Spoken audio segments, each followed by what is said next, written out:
Hello guys, good morning. And nandito tayo ngayon sa Clay House Wine Bar. Ano siya guys, para siyang honesty store. Wala siyang tindero, tindera. Ikaw lang kukuha ng product nila and then babayad ka rin. So pasukin natin sa loob. So ito na siya guys sa loob. Makikita natin may mga t-shirts. Ito ang blueberry. Parang mas bet ko yung titikman na natin ang blueberry kasi may taste ano naman sila, pero babayaran mo 20 pesos. Ikaw ang mag-picture sa akin kasi wala ko. Parang mas masarap din to, Jen. Mas masarap ang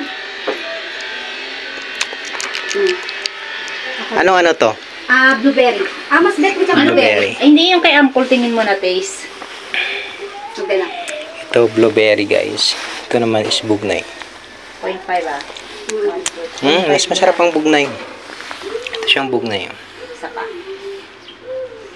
Isa ng blueberry. Ito naman ang blueberry.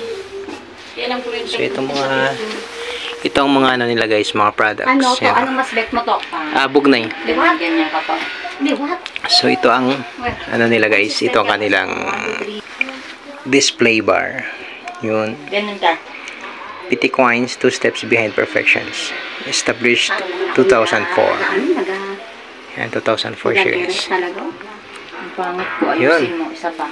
Tsaka, ito guys, pwede ka dito magtikim. Pero may bayad siya. 20 pesos ang half cup na to. Pag full cup, 40. 4.5. Pag kalahati lang ilagay mo rito is 20. So, titikim ka rito sa mga taste nila. And then, pag naka-taste ka na kung anong napili mong flavor, yun. Kuha ka na sa mga display nila. And then, babayaran mo siya guys dito sa payment station. Sa payment station guys, pwede ang credit card, GCash, or cash. Yun ang dadalhin ko sa kanya. 400 ang 1 liter, oh. Pag may change ka, dyan ka lang kukuha sa change. Pero pag exact cash, okay naman. 350. Ano, wala bariya. Para kanino? Ito maliban dyan, So, ibog ka nito mag-ano. ito pang iba nilang products guys. Drip coffee, 35 ang isang sachet. May mga shot glass. Tawagan natin si Uncle. Tawagan mo nga. And then, yan, kape and di umili. Ano gusto mo? Call ito or yung coffee one? Ng coffee sa lubong natin. Then, ito naman guys, ano ba ang mas Mountain tea. Tanungin mo siya kung ano ang mas ganda kasi yun ang bibili natin. 70 pesos. Na lang tayo. And then, meron din silang rice coffee, 100 pesos per pack. Yan siya guys. Marami-rami na rin. Bigas siya. Malamang, ano siya, ilalaga bago matimpla. So, andito din ang mga packaging nila. Eco bags. Siguro ito libre ito. Paper bag lang to eh. Siguro libre. So, ito ang pasalubong namin. Eco bags. Ay, may bayad din palang eco bags. 10 pesos. Yan. Itong mga tote bags. 180. So, tulad nito guys. Nag-taste kami na ito. 20 ito. Sa bugnay. Tapos 20 din sa ano. Ba't hindi nyo inubos? Hindi niya type E. Ikaw to. Pero binayaran Blueberry, oo. Blueberry yan to eh. Masarap din ang blueberry. Pero mas matamis ang bugnay. Matamis ang bugnay, no? So 20 plus 20, 40. Tapos ang bibili nyo.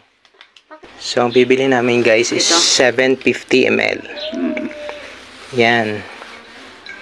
Kaya ang price niya is 270 Bali, 280 lahat ang bayaran mo doon. Plus ang taste namin kanina 20. Tsaka 20 rin to 40. To 70. Bayad na siya. Bayad ang isa. Bayad na yan lahat ang ano namin. 500 ang pera. Binlag pa talaga. Sukli ng 110. 280. Bugnay. 280. So ito pala guys, nabayaran na nila ang 40. So babayaran lang ang wine, bugnay, tsaka itong 10 pisong pambalot. So 270 plus 10. So ang sukli namin sa 500 na pera namin is 220. Tama. 280 kasi. 280, tama. Tapos 220 sukli. 220 sukli. Ito na guys. Yan. So yan ang sukli ng 500 Ito na namin. yung bugnay. Okay, thank you guys. Yan lang.